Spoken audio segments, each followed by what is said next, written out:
Gracias, José Emilio, que me has invitado a celebrar hoy la Eucaristía, el Día del Señor.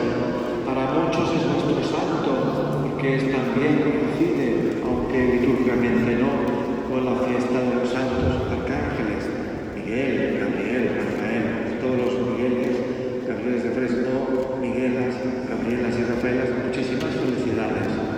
Pero es verdad que también hoy se llena esta iglesia arciprestal de Vinaroz de la Asunción, pues no solamente con los fieles habituales, también con el vicealcalde, alcaldesa no puede estar presente, con uno de los miembros de la corporación municipal, y también con la reina, las dames, los caballeros y todos los que hoy nos unimos en esta fiesta de la Carta Poble. Si lo digo bien, es así, ¿verdad? La Carta Poble. La Carta Poble.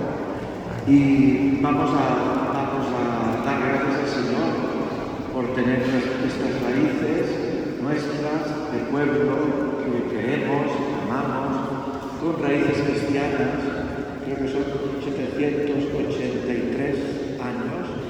Pues bueno, es para también nosotros aquí recibir una llamada del Señor a ser responsables de nuestra vida ciudadana, ser buenos también vecinos los unos con los otros y trabajar por nuestro Vinaroz.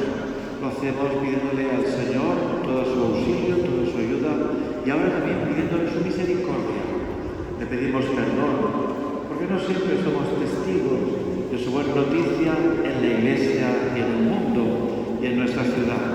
Le pedimos perdón por nuestras incoherencias, nuestras faltas, nuestros pecados en definitiva. Invocamos su misericordia. Yo confieso, Señor, te